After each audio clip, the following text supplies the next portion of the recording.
Junctures, exhibition at Rouge Artists Studio, Manchester.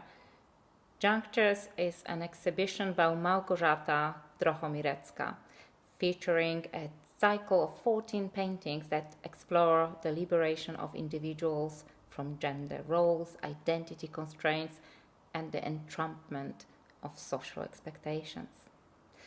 In an era marked by the resurgence of populism and neoconservatism, where fear is wielded as a tool to reinforce imperialist ambitions, Drohomirecka's anarchist narrative offers a bold deconstruction of tradition. Her work, infused with religious imaginary, sharp irony, and subversive humor, call for a radical reimagining of ways of being. The exhibition finds its intellectual grounding in Chiara Botticelli's philosophical reflection on anarchafeminism. I am Urszula Chowaniec, and I am a cultural and literary theorist. I wish to share with you our ongoing dialogue with Małgorzata about her cycle Junctures and about her art and inspirations.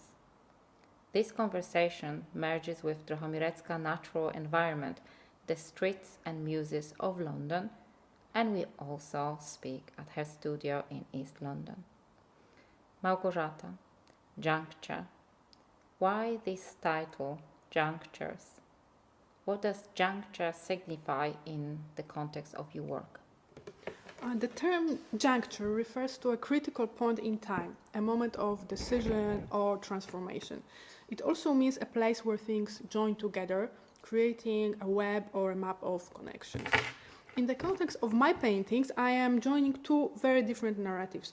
One is solidified like a concrete slab, the way of the cross, a Catholic devotion that recalls Jesus' final hours through 14 stations. Each station marks a key moment in his journey to Calvary, often represented through art, prayers, and reflections. Interestingly, this practice gained popularity during the Counter-Reformation in the 17th century, being heavily promoted by the Catholic Church as a way to revitalize devotion among the faithful. I intertwined this with a heroine's journey, one characterized by uncertainty, hesitation, and not knowing where the path will lead. Junctures carry the potential to create space, a connection between what is and what could be. The painting depicts these junctures as moments of crisis, resistance, and redefinition.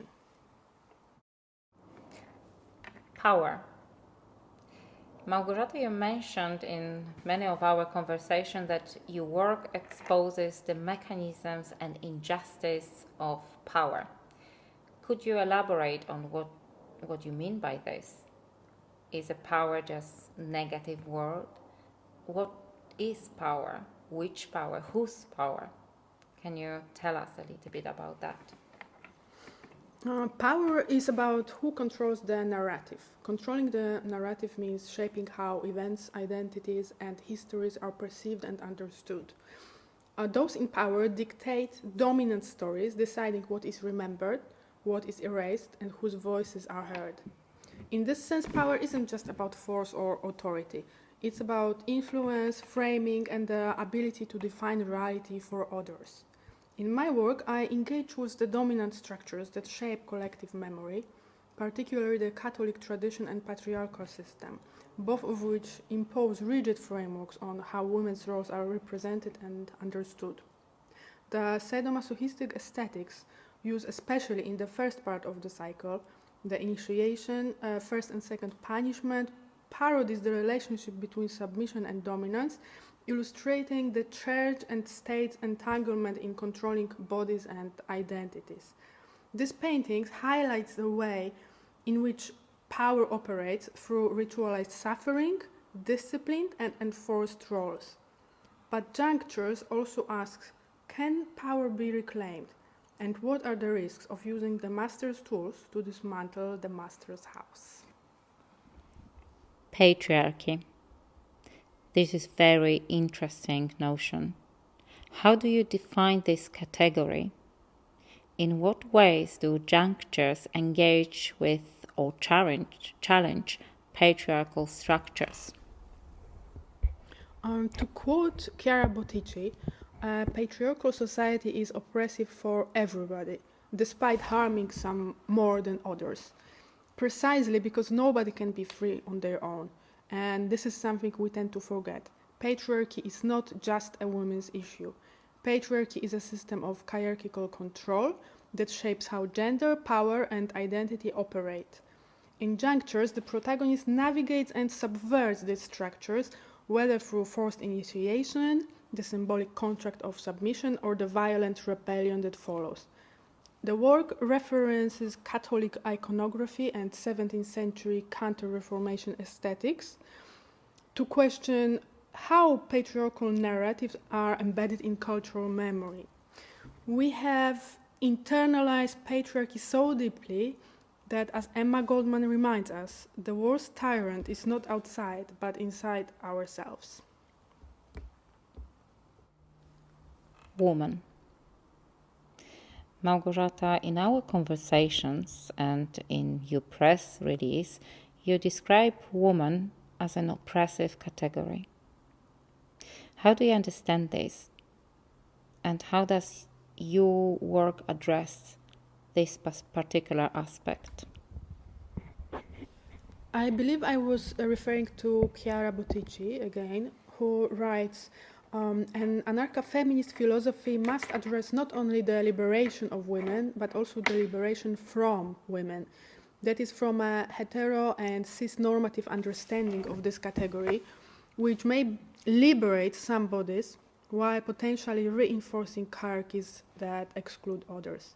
She also asks how to liberate ourselves from sexuality and womanhood as fields of oppression, of power that are constitutive to our own identity. There is an important shift here from the politics of external institution to a politics of ourselves. Woman as a category has historically been defined by external forces, whether through religious doctrine, nationalist propaganda, or patriarchal tradition.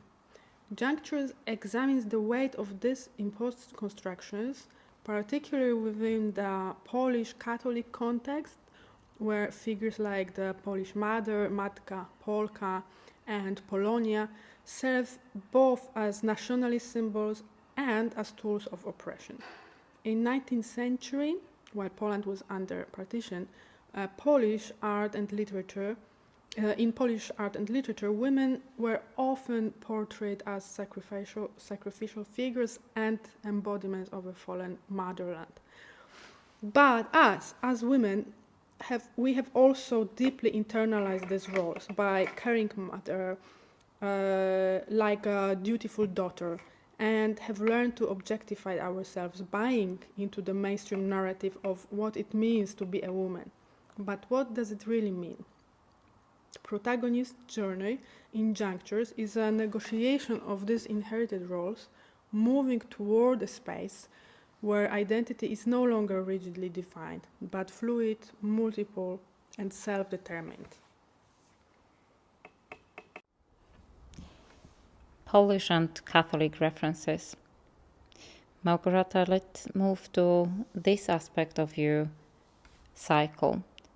Why do these themes appear in your work?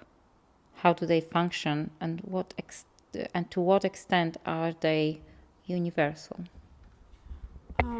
One of the advantages of living abroad is that it allows you to see your homeland more clearly from a distance. The Polish Catholic framework in my work is both personal and politically charged. Poland's history is deeply intertwined with Catholicism, where faith and nationalism often go hand in hand. For me, religious education in school was fixated on guilt, original sin, and the fear of hell. The ever-present image of Christ's suffering body in great anxiety about physicality, while the church's misogynistic narratives affected many young girls. Living in the UK, I found discussion on Polish feminism in the East-West context particularly relevant. In Women's Voices and Feminism in Polish Cultural Memory, edited by you, Urszula Chowaniec, and Urszula Phillips, Rosalind Marsh writes, "What emerged from the Quiet Revolution of 1989 in Poland was a highly traditional culture rooted in religious fundamentalism, nationalist ideology, and patriarchal practices. This was evident in the 1993 reversal of the 1956 legalization of abortion, a stark reminder of the Church's influence on the state. In Poland, both men and women often see themselves as believers first, citizens second. Since the collapse of communism, unfortunately, many Polish women have been reluctant to challenge dominant nationalist and religious discourse. While rooted in a specific cultural context, the themes in Junctures resonate universally, addressing broader questions of institutional control, gender oppression, and the struggle for freedom and justice." Let's talk about the ending of your cycle, the final piece, your solution, happy ending or, well, I wanted to ask about Chiara Bottici.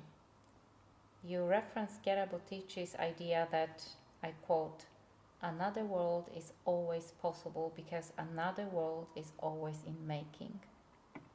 How does this philosophy shape your artistic vision? Bottici's philosophy underscores the idea that identity and power structures are not fixed. They can be reshaped, rewritten, and reimagined. Visual culture is not just an addition to social life. It actively shapes our imagination. Therefore, the production of images, along with a critical approach to those that already exist, can be part of the work towards social change. The series suggests that resistance is possible not only by deconstructing dominant narratives, but also by creating new, alternative ones. The heroine does not passively accept suffering or sacrifice as her destiny. Instead, she resists, hesitates, and ultimately breaks away, refusing to be confined by a predetermined path. By breaking away, she opens up the potential for something else, a space for agency, self-definition, and new ways of seeing. Bottici's idea of another world as an ongoing, evolving process aligns with Juncture's critique of historical and cultural narratives. The exhibition doesn't just deconstruct myths, it suggests new possibilities. The final stage of the journey moves towards a post-human utopia of multiplicity and symbiosis, breaking free from hierarchical constraints. Małgorzata, the final note. Few words. How, on the practical level, can we break with the system? Can we find our resistance, our strategy of resistance on the daily basis? I think that what we can do in a practical, our day-to-day life is to create platform, like a private, genuine connection with other people that are, like-minded people, that gives you the feeling of belonging and knowing that you are not alone. The solidarity with others.